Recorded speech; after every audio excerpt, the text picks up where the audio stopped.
할렐루야. 우리 이 시간 하나님이 기뻐하시고 또 존귀히 여겨주신 우리 삶을 주님 앞에 다시금 고백하며 주님의 은혜를 다시 입는 그때 주님의 날 주님 기뻐하시는 주의 예배로 나아갑니다. 함께 우리의 마음을 겸손히 올려드리며 주님의 긍휼을 구하며 나아가겠습니다. 기도하심으로 모든 예배 올려드립니다. 함께 기도드리겠습니다.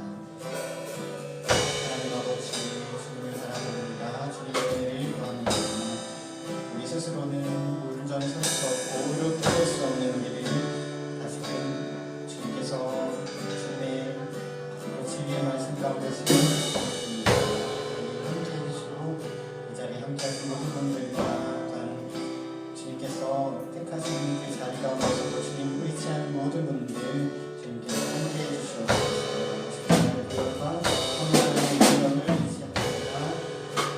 세워주신 모든 교회 위에 함께 해주셔서 오늘 모든 예배가 주님을 기쁘시게 하는 예배를 이어주셔서 나라의 백성 주님 기억해 주시고 긍휼히 여겨주시고 주님 기뻐하시는 일을 나아가게 하여 주옵소서.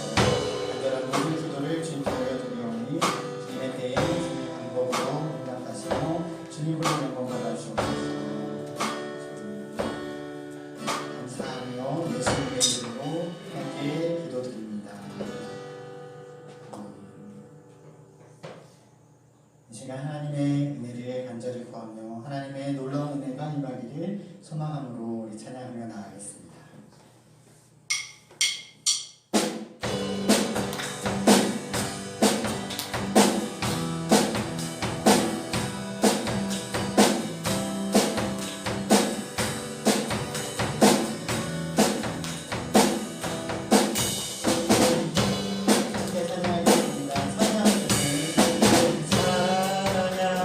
주의 은혜를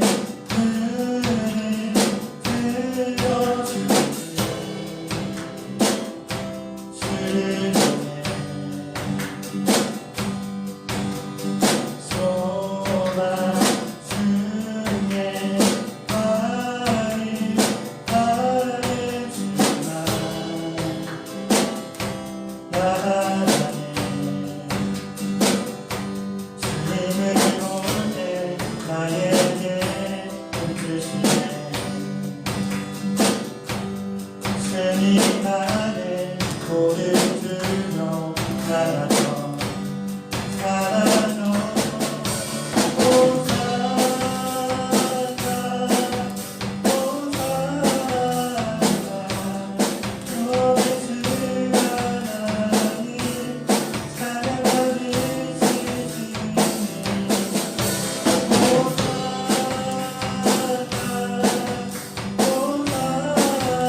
주가 보이신 생명의 길 나 주님과 함께 상한 마음 들이며 주님 앞에 나가리 의로운 힘에 숨주 그 이름 예수 나의 길이 되신 이름 예수. 다시 한 번 더 고백하며 나아가겠습니다. 주가 보이신 생명의 길 주가 보이신 생명의 길 나 주님과 함께 사랑 마음 드리며 주님 앞에 나가리 의로운 힘에 숨주 그 이름 예수 길이 되신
감사하며 우리 주 예수님의 이름으로 기도드리옵나이다.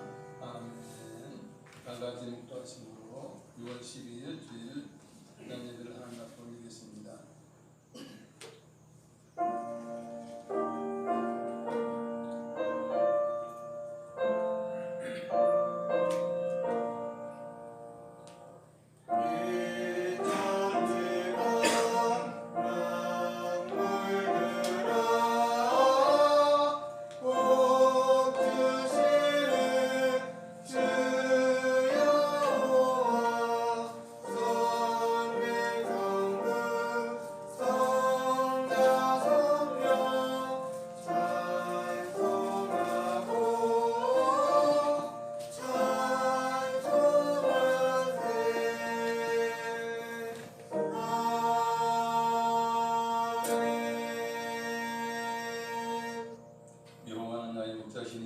내게 부족함이 없으리로다. 그가 나를 푸른 물밭에 누이시며 쉴만한 물가로 인도하시는도다. 내 영혼을 소생시키시고 자기 이름을 위하여 의의 길로 인도하시는도다. 내가 사망의 음침한 골짜기로 다닐지라도 해를 두려워하지 않을 것은 주께서 나와 함께 하시니라. 주의 지팡이와 막대기가 나를 안위하시나이다. 주께서 내 원수의 목전에서 내게 상을 차려주시고 기름을 내 머리에 부으셨으니 내 잔이 넘치나이다.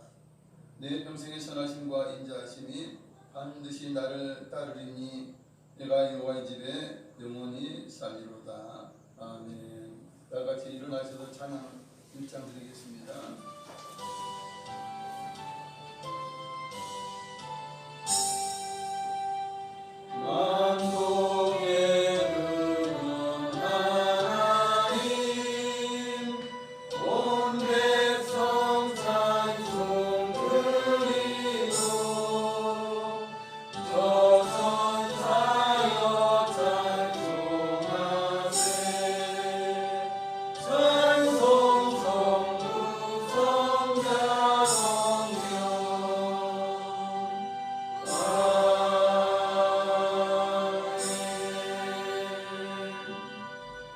사도신경으로 우리의 신앙을 고백드리겠습니다. 전능하사 천지를 만드신 하나님 아버지를 내가 믿사오며 그 외아들 우리 주 예수 그리스도를 믿사오니 이는 성령으로 잉태하사 공정녀 마리아에게 나시고 본디오 빌라도에게 고난을 받으사 십자가에 못 박혀 죽으시고 장사한 지 3일 만에 죽은 자 가운데서 다시 살아나시며 하늘에 오르사 전능하신 하나님 우편에 앉아 계시다가 저리로서 산자와 죽은 자를 심판하러 오시리라. 성령을 믿사오며 거룩한 공예와 성도가 서로 교통하는 것과 죄를 사하여 주시는 것과 몸이 다시 사는 것과 영원히 사는 것을 믿사옵나이다. 아멘. 다같이 자리에 앉아서 찬송가 91장 찬양 드리시겠습니다.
기도드리겠습니다. 계절의 변화를 주관하시며 새날을 주시는 아버지 하나님, 아름다운 봄을 지나 푸르름이 짙어가는 여름의 6월을 허락하시니 감사합니다. 새로운 한 달도 하나님의 계획하심과 인도하심을 의지하며 살아갑니다. 저희의 삶을 주님 기뻐하실 생명의 길로 인도하시고 하나님의 뜻인 하나님의 사랑, 이웃사랑을 늘 기억하며 힘쓰게 하옵소서. 오늘도 주님 앞에 저희들의 몸과 마음을 돌아보며 나아갑니다. 삶의 순간순간 하나님께서 은혜와 사랑으로 함께 해주셨지만 저희들은 무지하여 깨닫지 못하고 감사의 고백을 잊은 때가 많았습니다. 알게 모르게 죄 지으며 하나님께 불의했습니다. 겸손한 심령을 기뻐하시는 주님, 오늘도 십자가 예수님의 공로로 용서해 주심을 믿사오니 저희 죄를 용서해 주시고 깨끗하게 하옵소서. 세우신 이 나라 온 백성들을 불쌍히 여겨주시고 하나님의 공의와 다스림으로 소망하는 복된 백성으로 거듭나게 하옵소서. 세워주신 모든 지도자분들께 하나님의 기름 부으심으로 함께 해주시고 국민들을 위해 준비하는 모든 정책들이 진정 하나님의 뜻을 이루는 귀한 정책들이 되게 하옵소서. 은혜가 충만하신 아버지 하나님, 순부흥 한사람교회가 이 지역 교회들과 함께 구원의 방구 역할을 감당하게 하시니 감사합니다. 교회의 머리가 되시는 주님의 인도를 따라 앞으로도 믿음의 공동체인 저희들이 합심하여 기도로 하나님의 뜻을 구하게 하옵소서. 사랑의 교제가 회복되게 하시고 고통 중에 있는 성도님들을 위해 귀한 마음들이 모으게 하옵소서. 간구하는 모든 분들에게 평안과 위로를 내려 주시옵소서. 오늘도 단위에 세우신 담임 목사님에게 성령님의 강화 감동하게 하심을 능력을 더해 주시옵소서. 선포되는 말씀이 귀한 영의 양식이 되게 하시고 믿음의 뿌리가 되게 하옵소서. 감사와 찬송을 올려드리며 이 모든 말씀 우리 구주 예수님의 이름으로 기도드립니다. 아멘.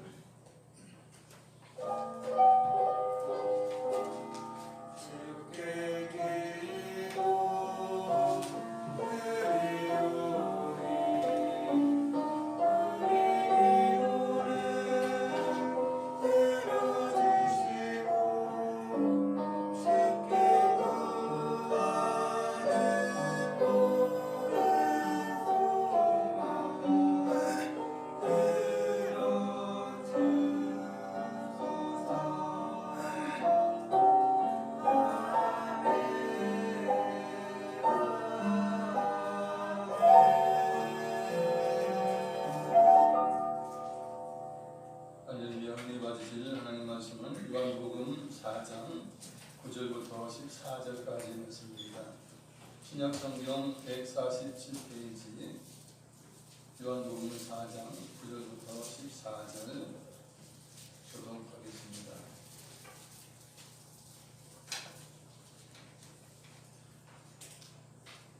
구절부터 읽습니다. 사마리아 여자가 이르되 당신은 유대인으로서 어찌하여 사마리아 여자인 나에게 물을 달라 하나이까 하니 이는 유대인이 사마리아인과 상종하지 아니하길더라.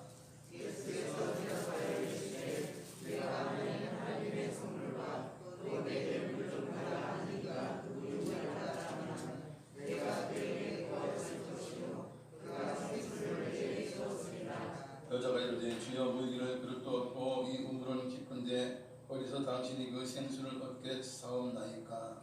우리 조상 야곱이 이 물을 우리에게 주셨고 또 여기서 자기와 자기 아들들과 짐승이 나아졌는데 당신이 야곱보다 더 크니까. 예수께서 대답하여 이르시되 이 물을 마시는 자마다 다시 목마르려니와 내가 주는 물을 마시는 자는 영원히 목마르지 아니하리니 내가 주는 물은 그 속에서 영생하도록 솟아나는 샘물이 되리라. 아멘. 성가대 일어나셔서 찬양하게 됐습니다.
또한 영상으로 또한 정성을 다해서 예배드리는 모든 분들에게 하나님의 은혜가 넘치시는 줄 믿습니다.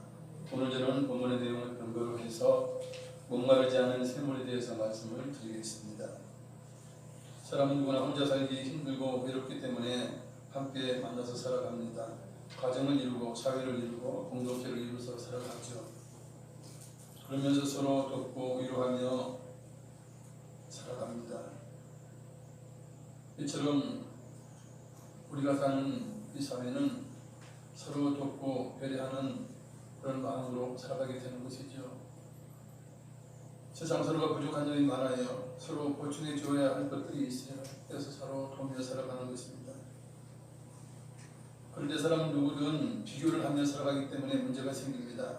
가정에 불화가 생기고 목마른 삶이 이어져 갈등 가운데 방황하며 살게 되는데, 오늘 수가성 우물가에 물길러 왔던 여인도 그러한 삶에서 예외가 아니었습니다.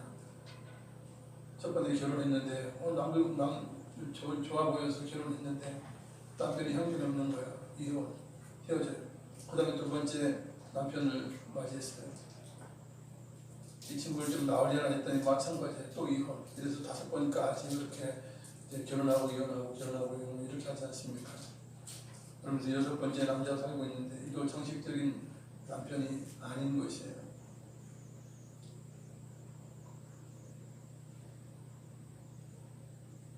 결혼 생활에 여러 번 실패했고 지금 현재도 남편 아닌 사람과 살고 있으면서도 아직도 목마른 것이 수가성의 여인이에요.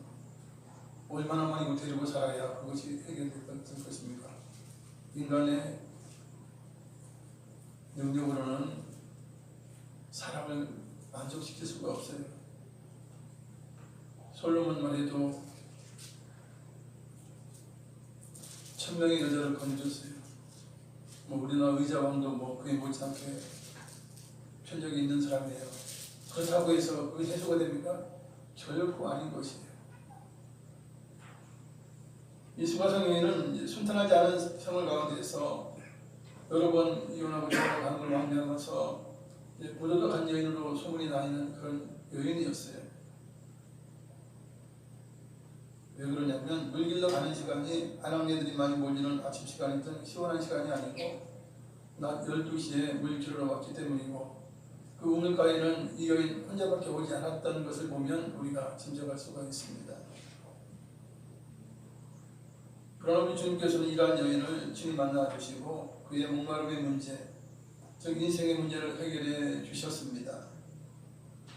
실상 목마르다는 것, 우리 육신적으로 목마르다는 것은 대단히 좋은 현상이에요.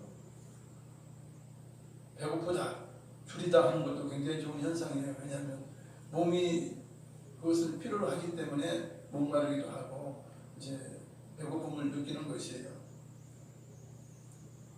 만약에 목마름을 느끼지 못한다 하면 물을 제대로 마시지 못하죠. 그래서 몸의 균형이 깨지게 됩니다. 건강을 해칠 수가 있어요. 그래서 물에 대한 연구를 많이 하는 분들은 그렇게 주장을 하죠. 물만 잘 마셔도 많이 건강해질 수 있다. 어떤 약보다도 물을 잘 먹으면 건강할 수 있다. 이렇게 주장을 하기도 합니다.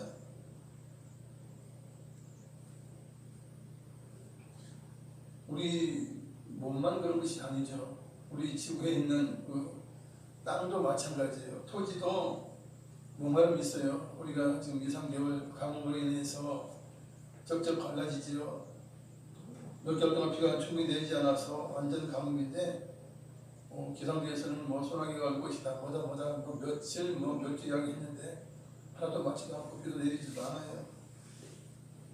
그래서 지금 농작물이 말라 죽고 가로수가 말라 죽는 현상이 있어서 관계 공무원들이 물 공급하고 그 나무 가로수를 살리라고 애를 먹어요. 그럼 나무 한 그루 해야지. 그죠? 참 애를 먹는 것이에요. 정말. 인간의 능력은 한계가 있기 때문에 그러는 것입니다. 흙과 동일한 원소로 구성이 된 사람은 생존하기 위해서 물을 절대로 필요로 해요. 인간의 몸은 70% 정도가 물로 되어 있는 거예요. 수분으로 되어 있어요. 물은 우리 몸의 영양 물질과 노폐물의 이동을 쉽게 하는 것입니다. 대사작용이 순환작용을 하도록 하는 것이 물이에요. 그리고 체온을 일정하게 유지시켜 줍니다. 또한 세포에 탄력을 주고 영향을 주고 세포가 받는 충격을 이제 완화시켜주는 그런 역할도 해요. 그래서 나이가 어릴수록 우리 어린아이들 보세요. 얼마나 이게 만지면 촉촉해요. 어릴수록 이 수분이 몸에 수분이 많아요. 그래서 촉촉합니다. 뭐 안 바르도 돼요. 그러나 나이 들고 그러면 몸이 메말라요. 손에 땀이 나지 않아요. 그래서 자꾸 물건을 놓치거나 이런 실수를 하게 됩니다. 비늘 하나도 이렇게 열지 못하는 그런 상황이 돼요. 예전에는 책을 보는데 책장을 넘기는데 침을 발라서 하더라고요. 저는 뭐 젊을 때 전혀 알지 못하죠. 땀이 많이 있으니까 침 안 바르면 잘 넘기는데 왜 나이 드신 분들 맨날 이래가지고 일어나 궁금했는데 결국 살아보니까 다 느끼게 돼요. 아 그렇구나. 그분들이라고 뭐 침 바르고 싶어서 받았겠나. 그게 아니더라고요. 보니까. 그래서 좋은 물을 잘 보충해 주는 것이 매우 중요해요. 그래서 나이 들수록 물을 좀 잘 보충해 주라는 그런 충고를 하고 있습니다. 물을 마시는 양은 체중 1kg당 뭐 20 내지 30ml라고 이야기해요. 그래서 체중이 70kg 정도 나간다면 1.4리터에서 한 2리터 정도 사이의 물을 마시는 것이 좋다 이렇게 권장하고 있습니다. 사실 물을 마시는데도 건강하게 마시는 방법이 있습니다. 음료수보다 생수가 우리 몸에 가장 좋은 것이라고 하는 것은 모두가 다 아는 사실이에요. 물을 잘 마시는 방법, 건강하게 마시는 방법, 첫째로 벌컥벌컥 마시지 말아요. 아무리 목말라도 한꺼번에 막 들이키지 말라는 것입니다. 천천히 마시라는 것이에요. 두 번째는 음식을 많이 먹었어요. 과식을 했어요. 그러니까 뭐 짜기도 하고 막 그래서 막 물과 함께 이렇게 식사를 하잖아요. 그럼 아주 안 좋은 습관이라고 하는 것이에요. 그래서 식사 후에 40분 정도 지난 이후에 물을 그것도 천천히 마시는 것이 좋다 그래요. 그리고 가능한 따뜻한 물을 마시는 게 좋습니다. 왜냐하면 차가운 물은 혈관을 수축시켜서 소화 과정에 문제가 있을 수가 있고 특별히 차갑게 하거나 차가운 물을 많이 먹으면 암이 좋아한다고 하죠. 그래서 몸을 따뜻하게 하고 따뜻한 물을 자주 마시면 암을 예방하는 그런 효과도 있습니다. 그리고 아무리 바빠도 물을 써서 마시거나 움직이면서 막 그렇게 마시지 말라는 거예요. 그냥 앉아서 조금씩 천천히 마시는 것이 좋다고 해요. 그리고 아침에 일어나서 사람들은 그러죠. 양치 자고 나서 물을 마시는데 그것보다도 아침에 일어나서 양치 자기 전에 물을 마시는 게 좋대요. 근데 우리는 그러죠. 좀 입이 텁텁하고 그래요. 그러면 한번 이렇게 헹궈내고 그리고 이제 물을 마시는 것이 좋아요. 그리고 이제 잠들기 전에 또한 물을 한 잔 마시는 것도 이제 밤 사이에 이제 혈액순환에 많이 도움이 된다고 하는 것입니다. 뭘 하나들은 제대로 하기가 쉬운 게 아니에요. 물 한 번 마시기도 제대로 마시기 쉽지 않고 그렇죠. 그러나 이제 몸의 그 요구를 잘 살피면 우리가 가능해요. 내가 목마른지 안 마른지 이걸 좀 우리가 잘 살펴볼 필요가 있고 이제 그런 것입니다. 물에 대한 서론을 마치고 오늘 본문의 현장으로 들어갑니다. 예수님께서 유대를 떠나서 갈릴리로 가야 돼. 갈릴리 호수가 있는 갈릴리로 가야 되는데 가장 가까운 길이 이제 사마리아를 통과하는 거예요. 그 길이 가장 가까운 길인데 대부분 유대인들은 사마리아를 거치지 않기 위해서 이제 요단강을 건너서 오른쪽으로 우회하는 길로 이제 갈릴리로 가게 됩니다. 왜냐하면 유대인들은 사마리아 사람과는 상종하지 않아요. 서로 만나지도 않고 말도 하지도 않고 서로 인정하지도 않고 이래요. 그러나 우리 주님께서는 갈릴리로 가시면서 사마리아를 피하지 않고 그곳을 통과해 가셔요. 사마리아에는 수가라 하는 동네가 있고 그곳에 이제 우물이 있는데 우리 주님께서 수가라 하는 곳에 도착해서 잠시 쉬어가기로 하셨어요. 마침 그곳에 우물이 있고 또한 배도 고프고 목도 마른 그런 상황 가운데서 우리 주님께서 제자들에게 그렇죠. 여기서 좀 쉬었다 가자. 너희들은 가서 이제 먹을 걸 사오라. 나는 우물가에 있겠다. 그렇게 하죠.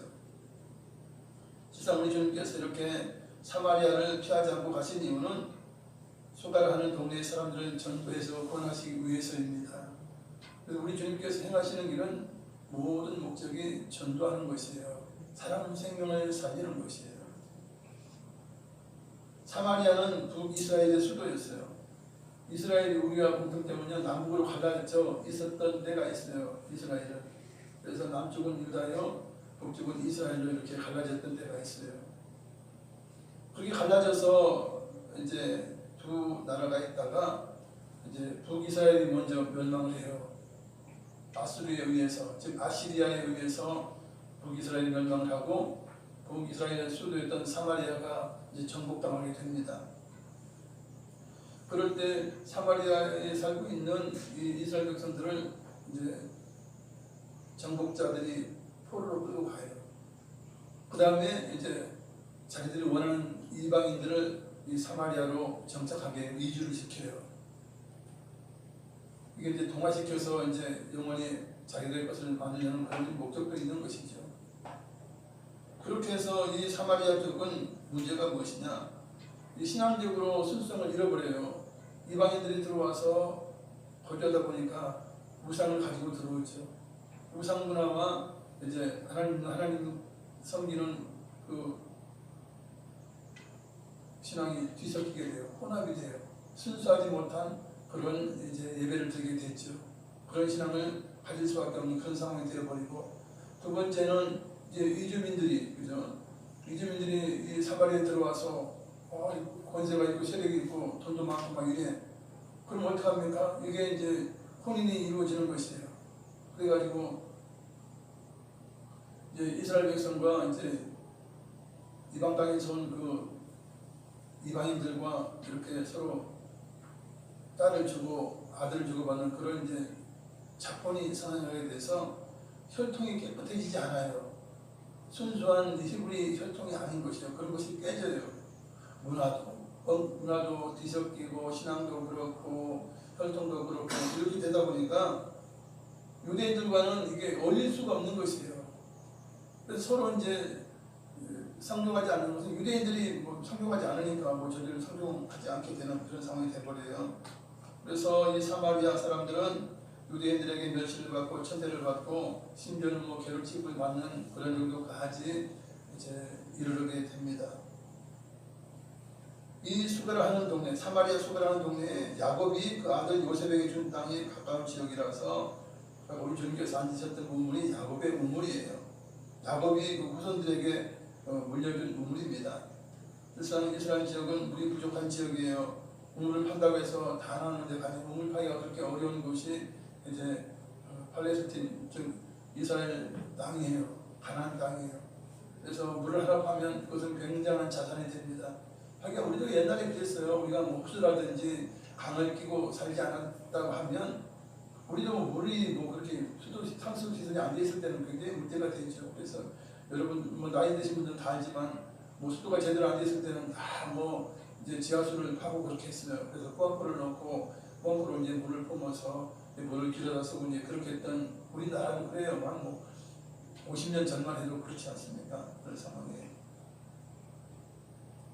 예수님께서 이제 결국 수가라는 곳에 이르러서 피곤도 하시고 배고프기도 하시니까 제자들을 위해서 이제 수가성 우물 곁에 앉으시면서 제자들에게 먹을 걸 사러 보내고 주님 혼자 계신 것이에요.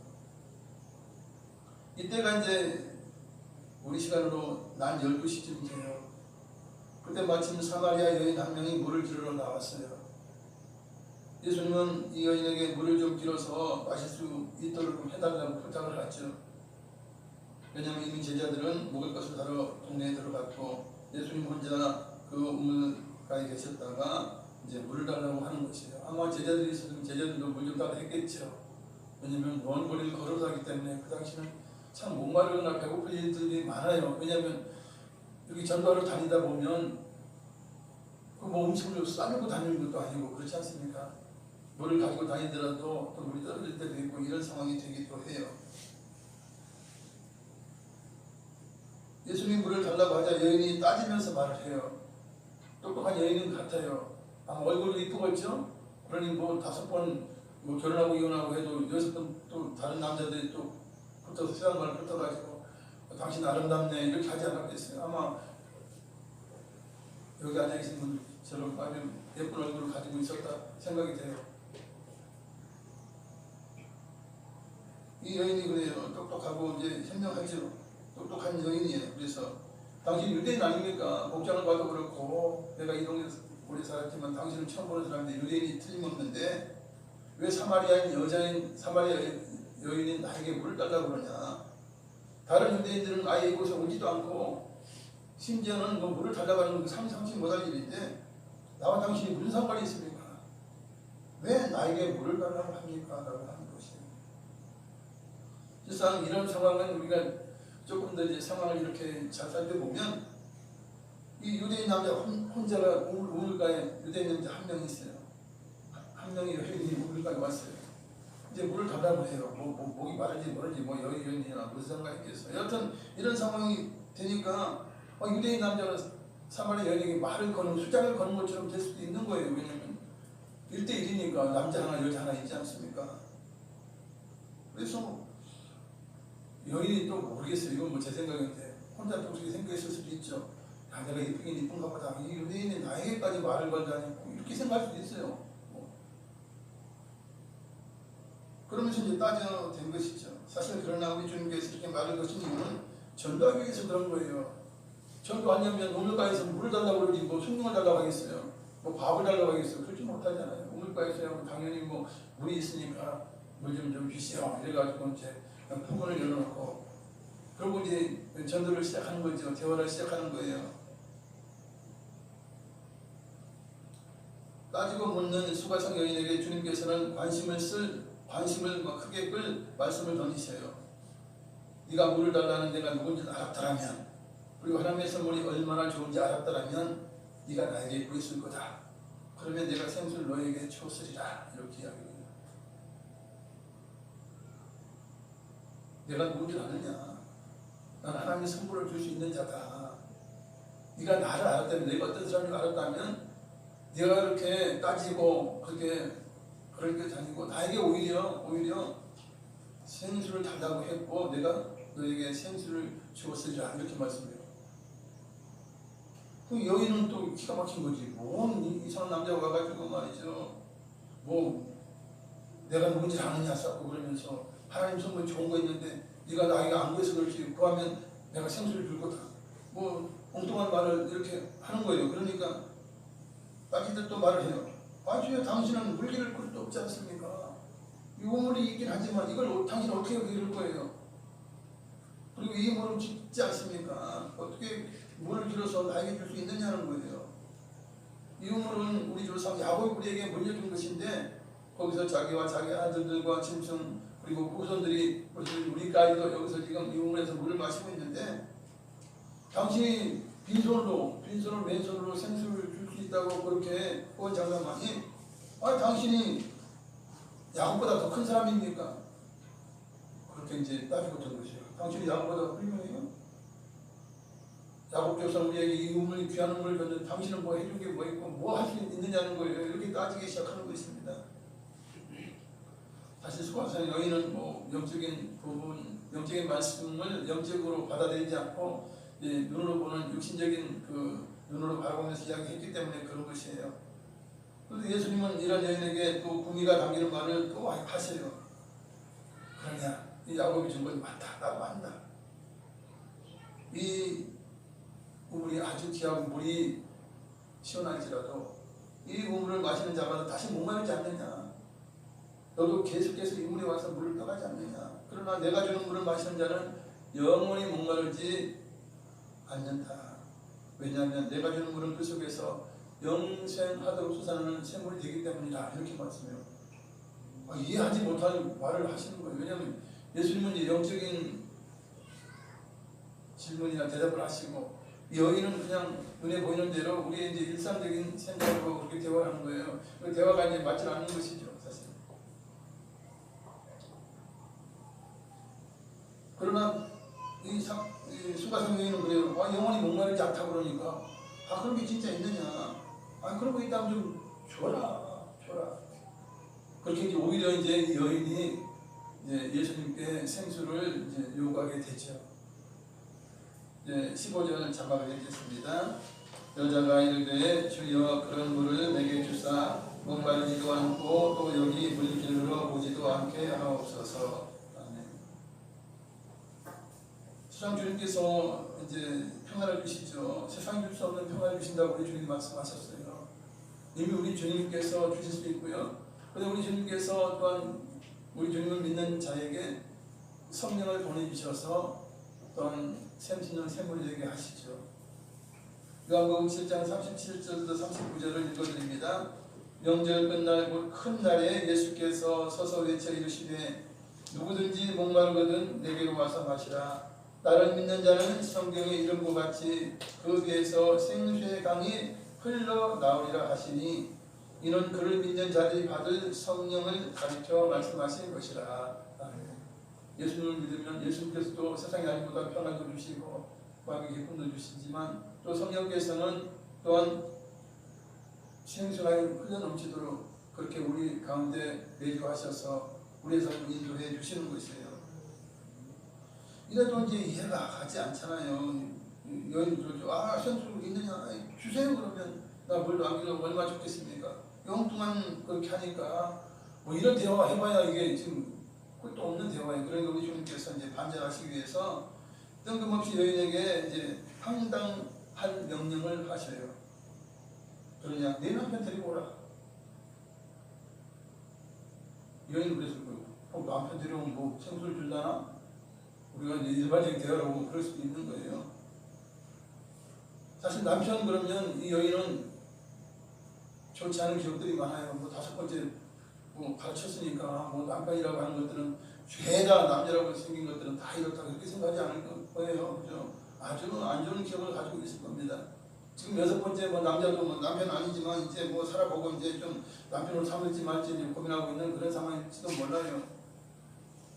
그런 가운데서 남편 데려오라고 그러니까 기분이 별로 좋지 않을 것입니다. 누구나.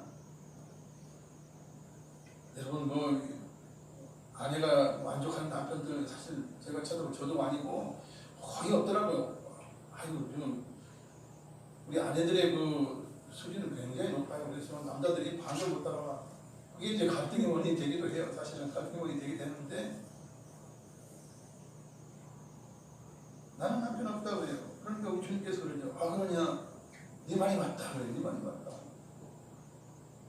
네가 과거에 남편이 5이 있었고 지금 살고 있는 남자도 네 남편이 아니니 네가 솔직하게 이야기했다. 정직하게 이야기했다라고 그렇게 인정을 하셔요. 그러니까 여인이 깜짝 놀라서 말하죠. 아니 당신은 어떻게 내 모든 것을 알고 있어요?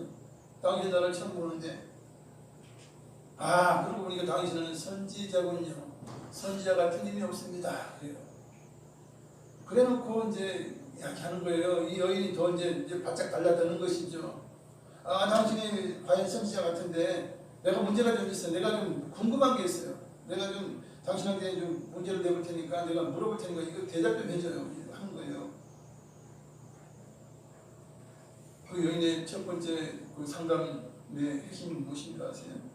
우리 조상들은 대대로 이 그리심 산에서 예배를 드려오는데 당신과 같은 유대인들은 예루살렘에서만 예배를 드려야 진정한 예배라고 하는데 당신 쪽지기 같은 선지자인데 당신은 어떻게 생각하고 있습니까? 이 그리심 산에서 예배 드리는 것이 진정한 예배예요? 아니면 예루살렘에서만 드려야 진정한 예배입니까? 라고 묻게 된 것이에요. 여러분 이 여인의 문제는 남편의 문제가 아닌 거예요. 사실은 신앙의 문제예요. 신앙의 문제를 해결하지 못하니까 모든 것이 남편에게로 다 전가되고 남편의 문제다, 세상의 문제다 이렇게 돼버린 것이에요. 왜냐하면 선지자를 딱 만나서 가장 먼저 드러낸 문제가 무엇입니까? 신앙의 문제예요. 어떤 예배가 진짜 예배예요? 어떤 예배가 진짜 예배예요? 어떻게 해야 천국 가고 어떻게 해야 영생을 얻어요? 그 이야기인 거예요. 사실은. 수가성 여인이 언급한 이 그리심산에는 기원전 110년 전 산발란이 세운 성전이 있었는데 이것이 110년 전에 파기가 되었어요. 그러면서 그가 그동안 수백 년 동안 해왔던 그런 관습이기 때문에 이 사마리아 사람들은 여전히 그리심산에서 예배를 드려오고 있어요. 사실 그리심산은 여호수아가 이제 이스라엘 백성 가서 축복을 선언했던 산이기도 합니다. 그럼 그렇게 이제 그리심산에서 예배 드리면서 이제 확신이 얻는 거예요. 왜냐하면 유대인들이 자꾸 그리심산 그거 예배해봐야 헛거야. 그건 뭐 하나님이 받지 않아. 뭐 이렇게 이제 주장해 온 거예요. 그러니까 여인은 그리스도산에 가서 자기가 본받기 위해서 그죠?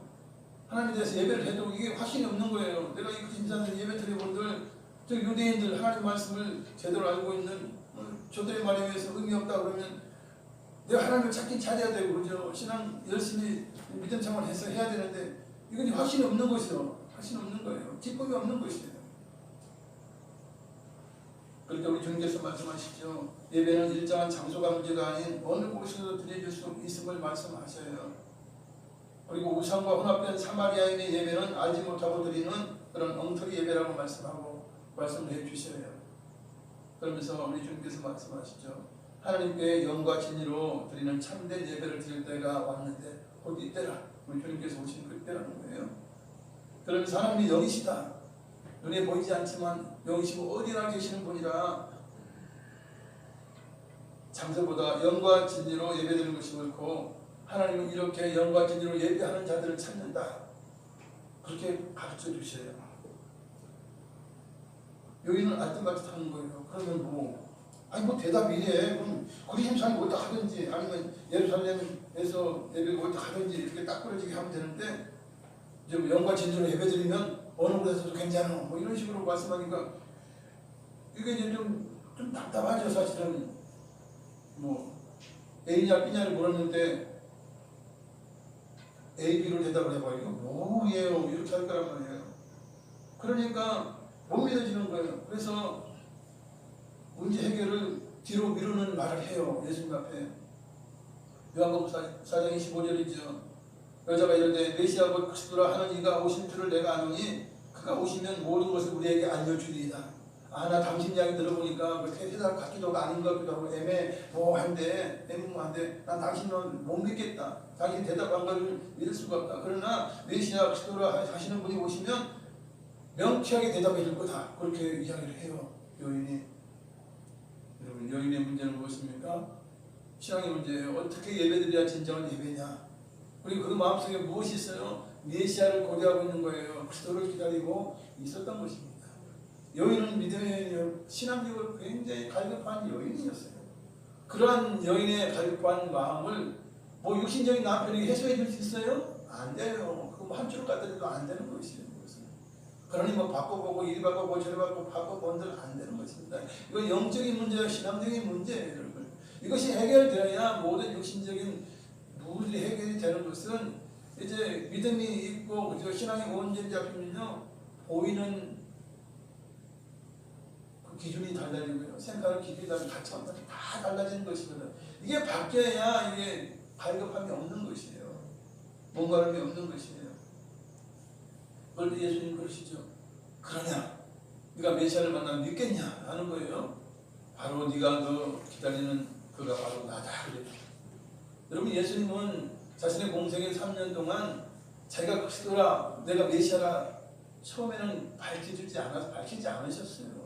제자들에게 그래요. 너희들 내가 그리스도인 것을 이야기하지 말라고 할 정도로 굉장히 비밀로 이렇게 오셨던 거예요. 특별히 니고데모처럼 밤중에 찾아와서 주님 당신은 하나님께로 온 자가 분명히 맞습니다. 당신이 행하시는 기적을 그 누구도 할 수 없는 기적입니다. 그럴 때 예수님께서 쭉 말씀하시면서 이제 나를 믿어야 된다라고 하시면서 말씀하시죠. 내가 그리스도라. 똥뱀이 장대에 달려서 그걸 쳐다보는 자가 꺼내는 것처럼 나를 믿는 자가 이제 영생을 얻으리라. 구세주라고 그리스도라고 니고데모에게 그 비밀을 이야기해 주셔요. 그러니까 특별히 사모하고 특별히 이제 신앙에 그런 궁금함이 있고 정말 사모하는 이에게는 우리 주님께서 미리 말씀해 주신 거예요. 우리가 성경을 보면. 그리고 나중에는 이제 십자가에 달리기 전에 내가 그리스도라고 해도 대제사장이나 서기관이나 바리새인들 이것들은 안 믿잖아요. 장로들은 안 믿어요. 그렇게 가르쳐도 안 믿어요. 네가 그리스도냐 대답해라 그래요. 내가 그렇다 네 말대로 그렇다 해도 그들은 안 믿었어요. 그런 사람들에게 내가 그리스도라고 이야기하면 무슨 의미가 있겠어요? 결국 이 여인은 마음의 기쁨이 넘치게 됐죠. 우리 주님께서 아마 세상이 주지 못한 평강을 주신 것 같아요. 기쁨을 주신 것 같아요. 그러니까 물동이 내버려두고 마을로 들어가서 이야기를 합니다. 전도를 합니다. 내가 이런 남자를 만났는데 이분이 나의 모든 것을 다 알고 있고 그분의 말로 인하면 그가 메시아의 그리스도를 하는데 내 그리스도를 만난 것 같다. 뭐 이렇게 전도하지 않았겠어요? 그게 뭐야 그런 사람이 다 있어. 당신의 과거를 다 알아? 여러분 뭐 여인에게 가서 어리지도 않던 사람들이지만 가가지고 이렇게 전도를 한 거예요. 와보세요 와보세요 해서 이제 옥물가에 와서 예수님 만나게 되고 그들이 좀 이제 대화를 하다가 정말 이제 그 생명의 말씀이 있거든. 그러니까 이 마을에 좀 더 머물러 가세요. 그럴 때 예수님께서 이틀을 더 그 마을에 머물러 가신 거예요. 그들에게 생명의 말씀 천국 복음을 전해주신 것입니다. 결국 이 여인 한 사람으로 인하여서 수많은 사람들이 구원을 받게 돼요. 여러분 전도는 무엇입니까? 내 하나만 올바르면요 많은 사람 전도할 수 있어요. 그죠? 뭐 전도하는 한 사람 정도 1년에 100명, 200명, 300명 하잖아요. 거기 누가 감당해요? 그런 분들은 감당할 수 없는 대단한 은사를 받은 것이고 또한 그런 것이에요. 그래서 이 여인을 통해서 우리 주님께서는 많은 영혼들을 구원하시길 원하셔서 그 우물가에 쉬시면서 그녀를 만나 주신 것입니다. 우리가 목마르지 않으려면 어떻게 해야 되는 것입니까? 첫째로 구세주이신 예수님을 만나야 목마르지 않아요. 그래서 만난다는 걸 진정하게 만나는 거예요. 사도 바울이 부활하신 예수님을 만나서 정말 체험적 만남이 있어야 하듯이 진정 구세주인 예수님을 만나면 목마르지 않아요. 왜? 예수님 모든 것이 다 띄워주셔요. 남편이나 아내를 바꾼다고 행복해지지 않습니다. 세상의 물질, 세상의 뭐 소유를 아무리 바꾸고 좋은 걸 바꾸고 맨날 새로운 걸 바꿔 본들 거기서 뭐 만족이 있고 목마름이 없는 것이 아니에요. 진정 남편 되시는 주님을 만나야 목마름이 해소됩니다. 무슨 의미입니까? 어린아기들이 엄마만 있으면 다 되는 거예요. 엄마가 있으면 어떤 문제도 없어요. 그냥 목마르지 않아요. 다 되는 것처럼 우리에게 필요한 것은 주님이세요. 실상 구세주이신 것입니다. 그래서 우리 주님을 알고 우리가 창조 목적대로 살게 될 때 행복감을 느끼게 되어 있어요. 하나님을 찬양해야, 그죠? 하나님께 영광을 드려야, 또 예배의 삶을 살아야, 그래야 진정 목마름이 없는 것입니다. 왜냐하면 사람들이 있는 것은 영적인 목마름이요. 사람들이 못하는 영적인 육신적인 목마름은 생수 사다 먹으면 돼요. 뭐 비싼 거 사다 먹으면 되지 않습니까? 그러면 육신 목마름 해결이 돼. 할 수 있어. 할 수 있어요. 또 지식에 대한 목마름이 있죠. 그럼 공부하면 돼요. 박사학위 따면 돼요. 그건 가능해요. 노력했다가 충분히 할 수 있어요. 그러나 영적인 목마름은 주님 외에는 안 되는 거예요. 여러분. 주님을 만나야 되는 거예요. 하나님을 알아야 영적인 목마름이 해소되는데 사실 영적인 목마름이 가장 중요한 부분이거든요. 가장 상위에 있는 가장 중요한 거예요. 이걸 해결해 놔야 육신적이든 뭐 지적인 모든 부분에서의 목마름이 이건 별거 아닌 거예요. 별거 아닌 거예요. 사실은. 주님을 만나면 주님 믿게 되고 그리고 성령을 받게 되죠. 그러면 세상을 보는 눈이 바뀌어요. 행복의 기준도 바뀌어요. 가치관이 바뀌기 때문에 그래요. 그러면 영적인 목마름이 해결되면 다른 걸 다 돼요. 영혼이 잘된 같이 영이 잘되면 다 잘되겠다 이렇게 되어 있는 것입니다. 두 번째, 인생의 목적과 삶의 목적을 알아야 되는 것이에요. 우리는 세상을 살면서 그렇죠. 나 재산 20억 모은 거 있다. 30억 모은 거 있다. 이렇게 하면 이거 못 모으면 맨날 불행한 거예요. 맨날 못 모는 거예요. 세상적인 것으로. 내가 옆집보다는 잘 살아야 되겠다. 옆집 더 잘 살거든. 계속 잘 살거든. 잘 나가거든. 난 항상 목마른 거예요. 이거 안 돼요. 이런 목표를 가지고 있으면 행복하지 않아요. 절대 세상 목표를 가지고는 행복하지 않는 것입니다. 물론 우리가 세상의 목표, 그냥 목표를 두고 열심히 살아야 되죠. 그러나 굳이 뭐 자손 대변이 만든지 하나님 하시는 거니까 주시는 대로 그걸 자족하면서 그죠? 열심히 살기는 해야 돼요. 열심히 살기는 해야 돼요. 열심히 돈 벌기 위해서 노력을 해야 돼요. 그러나 그것에 집착하거나 뭐 상대방과 비교해가지고 뭐 나는 이렇고 너는 이렇고 이렇게 하지 않으면 돼요. 열심히 살면서 자족하면. 그래서 삶의 목적이 이제 바로 있어야 돼요. 우리가 낚시꾼을 보세요. 낚시하는 사람은요 다른 거 다 필요 없어. 아내가 당신 낚시 다녀와요 그러면 최고야. 최고 행복이야.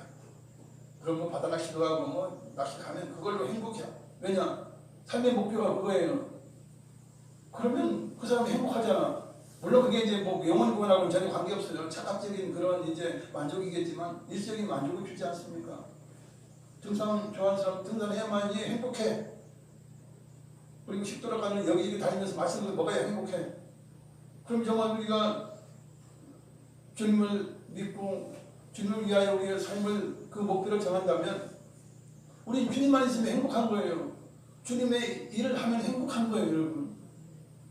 주님께 헌신하거나 주님께 드리는 게 행복한 거예요. 이게 돼야 되는 거예요. 이게 되면 다른 거 뭐 관계없어. 남편이 이러든지 아내가 이러든지 뭐 자식이 어떤지 그냥 뭐 하나님 알아서 해주시겠지. 다 되는 거예요. 이게 다 되는 거예요, 여러분. 낚시꾼들이 낚시만 하고 있으면 세상 행복한 것처럼 우리가 정말 주님을 사랑하고 주님에 대한 목표로 우리가 살면, 그죠? 충성하며 살면 그걸로 다 돼요. 모든 걸 다 칸플라치 할 수 있어요. 모든 걸 다 이겨낼 수 있는 그런 것이 되는 것이에요. 그래서 우리가 세상적인 목표보다는 내가 신앙의 목표를 세우는 것이에요. 내가 하늘나라를 가지고 내가 멸망을 받겠다. 내년 누구보다도 천국에 가서 내가 높은 자리에 있겠다. 그러면 여기서 낮아져야죠. 뭐 이단자들처럼 뭐 나는 12집안 누구누구네 그러면서 헛소리해서 갖고 영적들만 하지 말고 정말 이 땅에서는 낮아지고 헌신하고 봉사하고 이러면 천국에 높은 자리로 가시니까 그렇게 하는 거예요. 그러면서 행복한 것이죠, 여러분.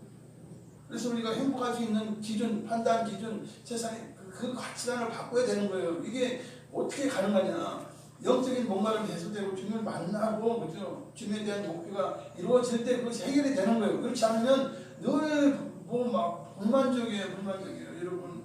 아무리 좋은 보석도 더 좋은 게 있고 더 큰 게 있고 더 가치가 있는 게 있는데 만족이 안 돼요, 여러분. 아무리 뭐 2억짜리 자동차 사도 3억짜리 나오고 4억짜리 나오고 만족이 안 돼요. 세상 기준은 그런 것이에요. 그래서 그것을 우리가 적절하게 내려놓을 필요가 있는 것이에요. 그리고 내가 먹고 마시고, 그죠? 주님이 섬길 수 있으면, 예수 열심히 믿을 수 있는 시장 환경이 되고, 그죠? 섬길 수 있는 환경이 되면 이것만큼 더 행복한 것이 어디 있어요?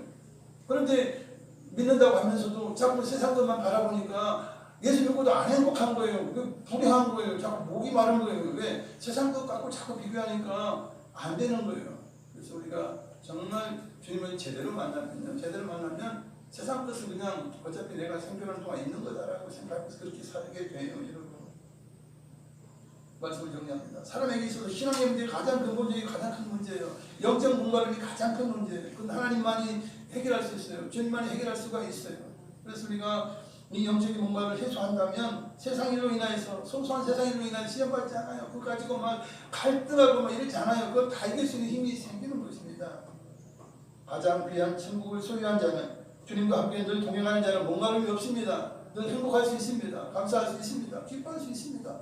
기쁘면 또 기도할 수 있으니 또한 응답하시는 우리 주님 계시니 우리는 목마를 필요가 없는 것입니다. 늘 주님 안에서 행복을 누릴 수 있는 것입니다. 할렐루야. 말씀을 생각하시면서 기도하시겠습니다. 사랑하는 아버지 하나님 감사드립니다. 우리에게는 목마르지 않은 생명을 주실 우리 주님 계십니다.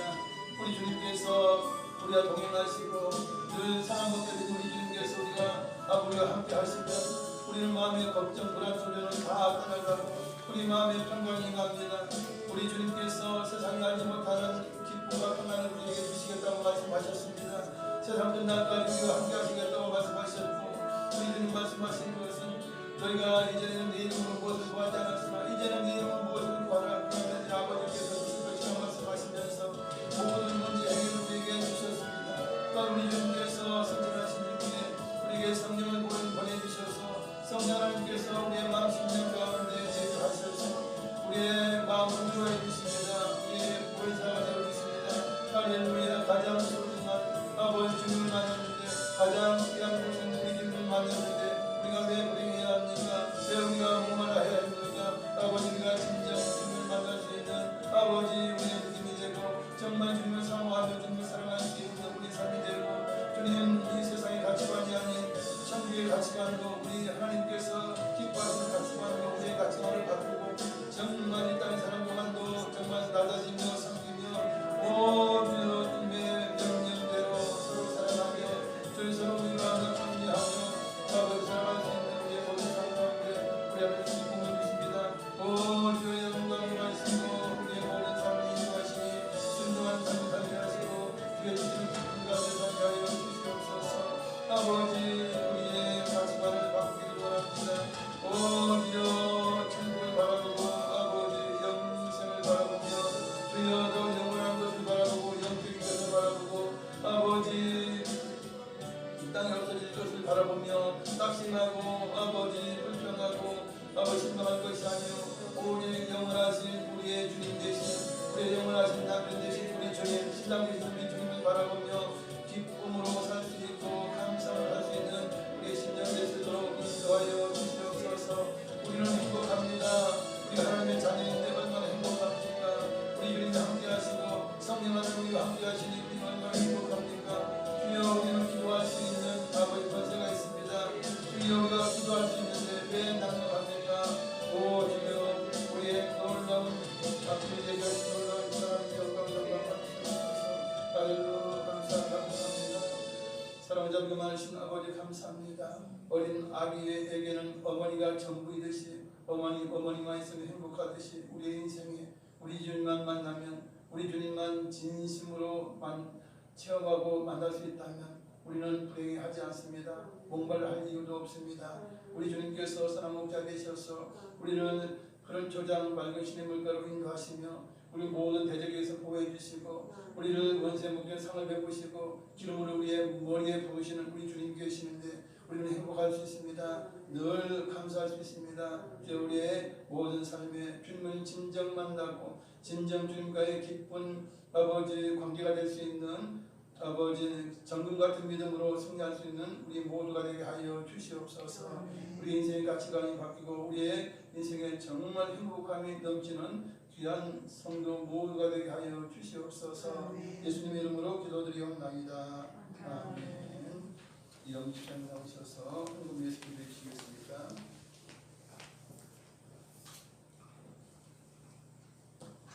기도드리겠습니다. 우리를 가장 사랑하신 하나님 감사합니다. 우리를 지키시고 늘 승리할 수 있도록 힘주시고 능력 주심에 진심으로 감사합니다. 오늘도 말씀에 은혜 주심을 감사하며 받은 바 귀한 예물을 기쁨으로 즐거운 마음으로 정성을 다하여 드리오니 받아 주시옵소서. 우리의 일생을 인도하실 예수님의 이름으로 감사 기도드렸나이다. 아멘. 내게 있는 향유과 찬양하시면 예물 드립니다.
우리가 아무리 개인이 훌륭해도 나라가 엉망이 되면 정말 고통스러울 수밖에 없어요. 우리가 지금 전쟁 중인 나라들을 봐도 그렇죠. 양쪽 나라가 다 힘든 거예요. 뭐 한쪽만 힘든 것이 아니죠. 너무 힘들어요. 그래서 우리가 특별히 이제 북한과 대치하고 있는 그런 현실 속에 있습니다. 그래서 이것과 특별히 이 나라를 위해서 많이 기도해 주시고 지도자를 위해서 많이 기도해 주시기 바랍니다. 할렐루야. 그리고 이제 7월부터는 성산도 예전대로 시행이 되고요. 식사하면서 오후 예배도 이제 재개될 것입니다. 그리고 그를 위해서 많이 기도해 주시고 좀 우리가 더욱더 열심으로 나가야 돼요. 더 열심히를 못한 망정 더 후퇴하는 일을 없는 것이 이제 가장 중요하죠. 여러분들 그동안 정말 코로나19 가운데서도 2년 이상 3년 가까이 동안 열심히 다해서 예배드려 주시고 참여 주시는 그것을 생각할 때마다 참으로 하나님께 감사드립니다. 할렐루야. 드신 예문이요. 기도드리겠습니다. 사랑자비가 많으신 아버지 감사합니다. 오늘 이렇게 주님 앞에 나와 영과 진리로 하나님께 예배를 드립니다. 우리가 주님의 양입니다. 하나님 아버지의 자녀입니다. 얼마나 놀라운 이름을 우리가 얻었습니까? 전국 백성의 지위를 얻게 된 것은 참으로 말할 수 없는 놀라운 영광된 일입니다. 주여, 우리가 천국 영생 그리고 부활 또 우리 주님과 동행하는 이런 모든 삶을 우리는 누리고 있습니다. 늘 우리의 삶이 행복하게 하시고 마음의 기쁨이 넘치게 하시고 세상에 주지 못하는 평강이 우리의 마음 심령 가운데 늘 넘치시도록 인도해 주심을 감사합니다. 이 시간 우리의 마음과 정성을 다하여 귀한 예물을 드렸습니다. 우리가 주님을 사랑합니다. 주여, 우리가 세상 살면서 열심을 다해서 모든 것 중에서 하나님 앞에 소중하게 드린 이 예물 하나님 받으시고 아버지 하나님 복의 복을 더하사 건강도 주시고 형통의 복도 허락해 주심으로 하나님의 영광을 잘 드러내며 승리의 신앙생활을 할 수 있는 모두가 될 수 있도록 인도해 주시고 이 예를 통해 많은 영혼을 구원받게 하시고 오늘 여러 가지 일로 인하여 수고하신 모든 분들에게 하나님 기쁨과 우리가 넘쳐날 수 있도록 인도하여 주시옵소서. 특별히 자녀들의 모든 앞길 가는 앞길 우리 하나님 인도해 주시고 승리케 하여 주실 것을 믿고 감사드립니다. 영광 받으시옵소서. 예수님의 이름으로 기도드리옵나이다. 아멘. 다 같이 일어나셔서 찬양으로 기도를 하시겠습니다.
지금은 우리를 위하여 십자가에서 계속의 피를 흘려주신 예수 그리스도의 무한하신 은혜와 독생자 아낌없이 주신 아버지 하나님의 크고 영원하신 사랑과 고요사 성령 함께 계시고 충만케 하시고 우리의 마음 심령에 생수의 강이 넘쳐나게 하시니 오늘 예배 참석한 성도 개인 가정 자녀에 항상 함께 계실지어다. 아멘.